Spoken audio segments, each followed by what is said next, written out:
តោះថ្ងៃនេះយើងដាក់ជាផលគុណកតាទៀតតែករណីមេគុណរបស់យើងមក x ការ៉េខុសពី1វិញម្ដងអញ្ចឹងករណីបើសិនជាបងអូនឃើញមេគុណ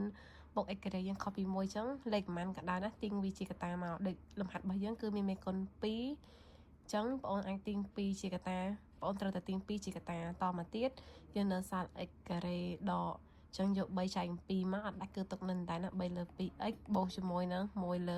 2នឹងតែហើយតមកទៀតយើងធ្វើតាមវិធីចាប់របស់យើងដែរណាគឺបាន2ហើយបាន x ការ៉េដកខាងនេះគឺតួ 2a b ហើយតួ a ត្រូវនឹង x ខាងមុខហើយដើម្បីរកតួ b គឺយើងត្រូវយកតួកណ្ដាលរបស់យើង3លើ2នេះចែក2ទៀតអញ្ចឹងគ្រូសៀននៅខាងក្រៅណា3លើ2ចែក2 2នេះការពិតភាគបែង1ចឹងដើម្បីចែកប្រភេទគឺយើងត្រូវយកប្រភេទទី1 3លើ2គុណចម្រាស់នឹងប្រភេទទី2នេះទៅជា1លើ2អញ្ចឹងស្មើ3លើ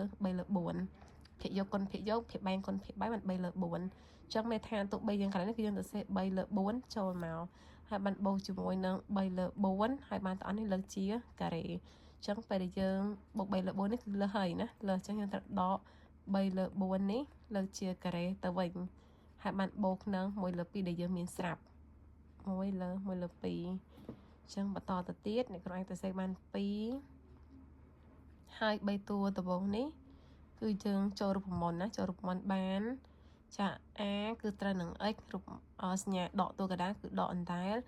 b របស់យើងគឺ3លើ4ហើយតអស់នេះលើកជាការ៉េហើយបានដកនឹងនេះយើងកណនាណា3ការ៉េគឺ9 4ការ៉េគឺ16អញ្ចឹងបាន9លើ16បូកនឹង1លើ2បន្តទៅទៀតគឺយើងកណនាតួខាងក្រោយហ្នឹងដោយសារវាជាចំនួនដូចគ្នាអញ្ចឹងយើងកណនាគ្នាបានអញ្ចឹង x ដក3លើ4លើកជាការ៉េទុកនៅដដែលសិនដកអញ្ចឹងភាគបែង16ហើយនឹង2ភាគបែងរួមគឺអ្នកគ្រូយក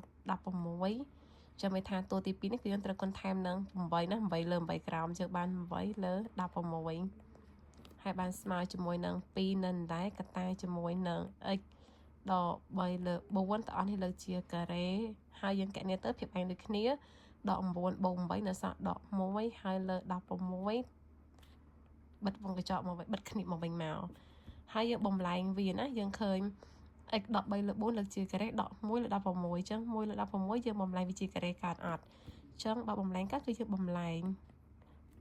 បាន x ដក3លើ4លើកជាការ៉េដកនឹងអញ្ចឹង1គឺ1ការ៉េធម្មតា16គឺមកពី4លើកជាការ៉េជាយើងអាចទៅសេបាន1លើ4លើកជាការ៉េរៀងវែងតិចហើយណាហើយបន្តទៅទៀតគឺគ្រូអាចទៅសេបាន2កតាជាមួយនឹងចូលរូបមន្ត a ការ៉េដក b ការ៉េចឹងស្មើជាមួយនឹង a x ដក3លើ4ដក b 1លើ4ហើយកតាជាមួយនឹង a x ដក3លើ4បូកនឹង1លើ4វិញម្ដង a ដក b កតានឹង a បូក b ហើយស្មើជាមួយនឹង2កតានឹង x ចឹងភាគបែង4ដូចគ្នាដក3ដក1គឺបានដក4លើ4ហើយបានកតានឹង x ដក3បូក1នៅសល់ដក2ហើយបានលើ4ស្មើជាមួយនឹង2កតានឹង x 4ចែក4គឺបាន1ហើយបានកតានឹង x ដកអញ្ចឹង2និង4គ្រូសម្រួលវានឹង2ទៅនៅសល់1លើ2អញ្ចឹងប៉ុណ្ណេះគឺជាចម្លើយនៃផលគុណកតារបស់យើងបើយើងចង់យកមេគុណ2នេះគុណបញ្ចូលនឹងកន្សំខាងក្រោយក៏បានដោយសារយើងឃើញវាមានភាគបែង2បើយើងចង់បែងភាគបែងគឺយើងគុណវាបញ្ចូលទៅឬគុណអាចទៅសេវាស្មើជាមួយនឹងបើគុណនឹងកតាខាងក្រោយកតាមកគឺនៅដែរណា x ដកមកវិញចា៎នេះគ្រូយក2គុណនឹង x ចឹងបាន 2x ហើយ2គុណនឹង1លើ2អញ្ចឹងពេលគុណទៅគឺយើងឃើញនៅសល់តែដក1ទេអញ្ចឹងចម្លើយគឺមានប៉ុណ្ណឹងចូលលំហាត់មួយទៀតមេគុណខុសពី1ដូចគ្នាតែលើនេះគឺមេគុណ3អញ្ចឹងដូចនឹងឧទាហរណ៍មិនដែរកាលណាឃើញមេគុណ x ការ៉េស្មើនឹងប្រមាណគឺយើងទាញវាជាកតាតែម្ដងអញ្ចឹងឧទាហរណ៍ដូចជាលំហាត់របស់យើងមេគុណ3អញ្ចឹងយើងទាញ3ជាកតាទៅនៅសល់ x ការ៉េបូកនឹង2លើ 3x ហើយបានដក5លើ3អញ្ចឹងបងប្អូនធ្វើដូចគ្នាដែរណាគ្រូសរសេរស្មើខំជួនតិចហើយប៉ុន្តែខាងលើវាវិញទៅយើងពិបាកមើលអញ្ចឹង3នៅដែរហើយបាន x ការ៉េនៅតែដូចគ្នាបូកជាមួយនឹង2គុណនឹងតួ a គុណនឹងតួ b អញ្ចឹងតួ a ត្រូវនឹងខាងមុខគឺត្រូវនឹង x ដើម្បីរកតួ b គឺយើងត្រូវយកតួកណ្ដាលកន្លែងនេះចែកជាមួយនឹងមេគុណ2នៅខាងមុខអញ្ចឹងគ្រូចែកគៀននេះម្ដងទៀតណា2លើ3ចែកជាមួយនឹង2 តែ2យើងនេះអត់មានភាពបាញ់ទេចឹងភាពបាញ់វាគឺស្មើនឹង1យើងអាចសរសេរថែមបានស្មើនឹង2លើ3ហើយគុណនឹងចម្រាស់ប្រភេទទី2ទៅជាមួយលើ2វិញអញ្ចឹងស្មើនឹង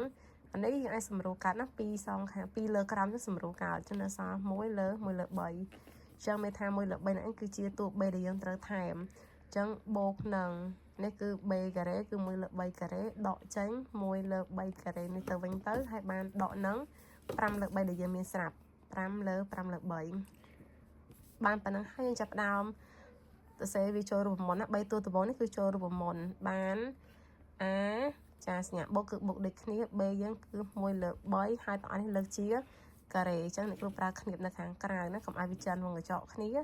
ហើយនេះយើងកណិតធម្មតា1ការ៉េគឺ1ចែកនឹង3ការ៉េគឺ9ហើយដក3យើងអាចត្រូវភាពបែកយកតែម្ដងក៏បានណាកន្លែងហ្នឹងចឹងបើគ្រូត្រូវភាពបែកយកតែម្ដងត្រូវគុណថែមជាមួយនឹង3ទៀតណាចឹងបានឥឡូវគឺ15អាក្រោមគឺ9តែស្អីចង់ភាពបែកវាដូចគ្នាណាចឹងបាន3កតាជាមួយនឹង x បូកនឹង1លើ3លើកជាការ៉េដកចាដក1ដក15បានដក16លើ9ចឹង16ម៉ានការ៉េ9ម៉ានការ៉េយើងត្រូវបដូរវាទៅជាការ៉េទៅសេវាទៅជាការ៉េទៅគឺយើងអាចសេបានទៅជា6គឺ4 9គឺ3ហើយអស់នេះគឺលើកជាការ៉េចាផ្លេចការ៉េកន្លែងនេះមួយណាអញ្ចឹងយើងធ្វើធម្មតាចូលរូបមន្ត a ការ៉េដក b ការ៉េអញ្ចឹងស្មើជាមួយនឹង a គឺ x បូកនឹង1លើ3ដក b យើងគឺ4លើ3ហើយកតាជាមួយនឹង a យើង x បូក1លើ3បូកនឹង b យើងគឺ4លើ3ទៀតប៉ុណ្ណឹងឯណា a ដក b កតានឹង a បូក b អញ្ចឹងស្មើនឹង3កតានឹង x ឥឡូវដល់វគ្គយើងកណនាហើយ1ដក4នៅសល់ដក3លើ3កតានឹង x 1បូក4គឺបាន5លើ3អញ្ចឹងស្មើនឹង3កតានឹង x ដក1 3គឺអាចសម្រួលកើតហើយកតានឹង x បូកនឹង5លើ3អញ្ចឹងត្រង់ចំណុចហ្នឹងយើងអាចយកមេគុណ3នេះគុណនឹងកតាខាងក្រោយក៏បានដែរបើសិនជាបងអូនគុណ x បូក x ដក1គឺនៅដដែលហើយ3គុណនឹង x គឺយើងបាន 3x ហើយ3គុណនឹងតួខាងក្រោយ3នេះគឺយើងអាចសម្រួលកាត់ណាជានៅសល់តែ5ទេអញ្ចឹងសរុបចម្លើយគឺយើងឃើញ x ដក1កតានឹង 3x បូក5